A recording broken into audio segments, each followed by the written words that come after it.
How did a girl like me wind up on the streets? Well, it all started with a bill. Come on. Let's talk about sex, baby. Let's talk about you and me. Let's talk about all the good things and the bad things that make me. Let's talk about sex.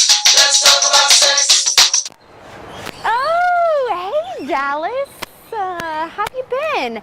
Have you finished that paper for Theory Arts class yet? No, we don't have to do it anymore. Actually, Theo had a mental breakdown due to government overspending, so he's like in the Himalayas trying to find himself right now. Typical Theory Alt. So what are you doing here? Are you gonna protest with me?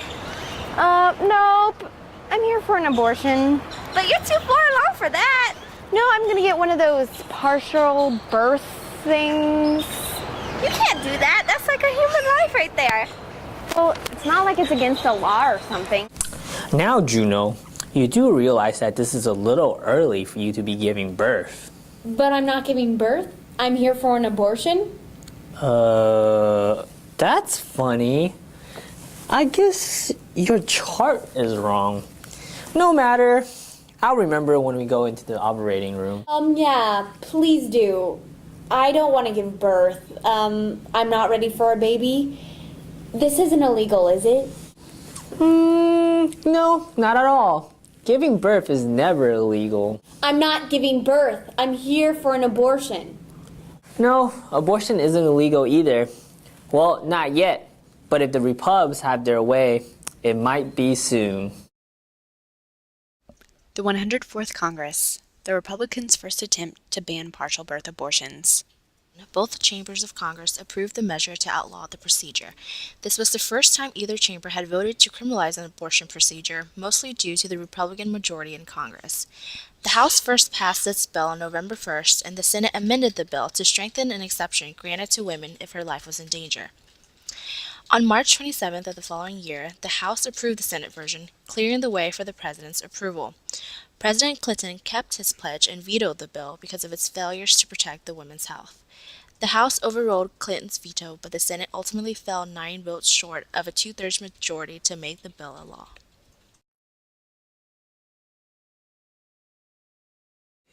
Maybe Dallas was right. Life is precious. I can change. I'm never going to get an abortion again. This is the first day of the rest of my life. Everybody groove to the music.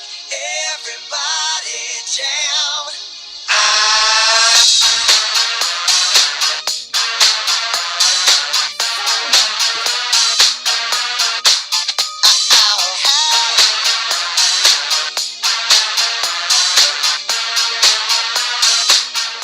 Abortion is murder.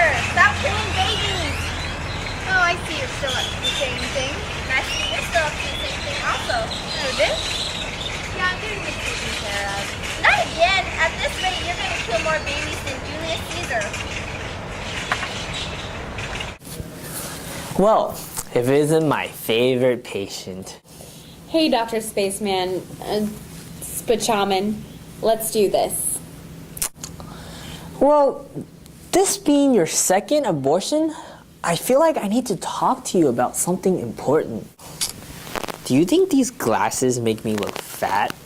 Not really. Off topic. Is partial birth abortion still legal? Well, about that. Those darn Republicans are at it again. In the 105th Congress, the bill managed to pass the House and Senate again. However, due to the differences between principals and agents, Clinton, being the agent, did not agree with Congress and used his formal power to veto the bill 2 days later on October 10, 1997. The House voted to override the veto, but the Senate was 3 votes short.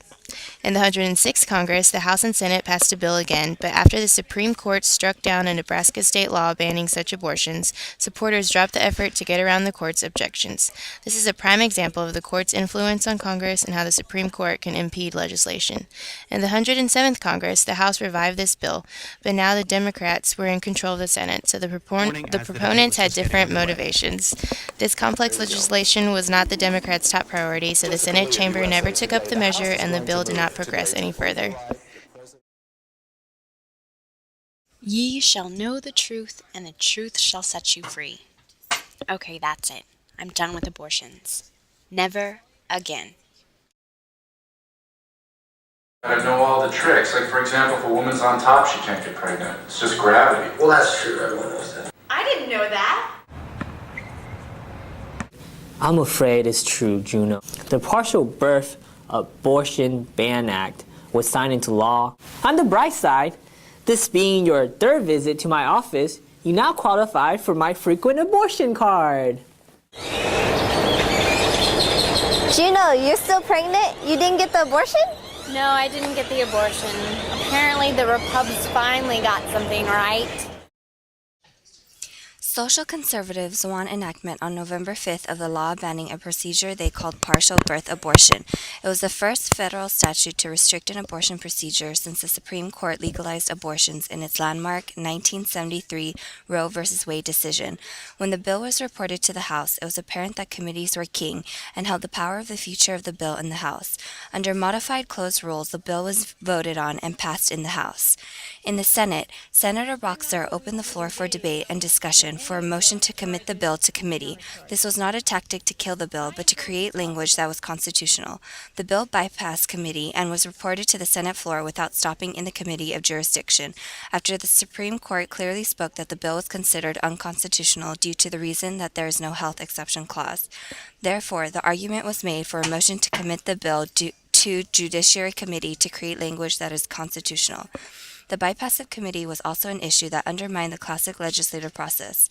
Therefore, senators in both parties wanted to commit the bill back to the committees for bipartisan input and have the legislation process work like it's supposed to, by creating language that is easy to decipher on the Senate floor.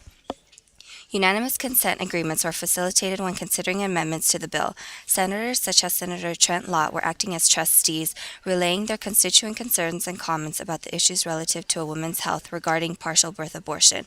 However, the final bill was cleared October 21st, and moments after President George Bush signed the bill, struggle over the legislation moved to the courts. By year's end, federal district judges in New York, San Francisco, and Nebraska had halted enforcement of the new law. Bill supporters, chiefly Senator Rick Santorum, a Republican from Pennsylvania, and Representative Steve Chabot, Republican from Ohio, insisted they had rewritten the measure to survive a constitutional challenge, stating that there is no clear evidence that the procedure is necessary to protect a woman's health. Bill opponents such as the National Abortion Federation, Planned Parenthood Federation of America, and Center for Reproductive Rights filed either injunctions or restraining orders on the enactment of this bill. Since 1995, at least 31 states had enacted laws banning partial birth abortions, and court injunctions had prevented many of them from taking effect. Says you want more steak? Don't say what everyone can say. Anyone else? But always trying to keep it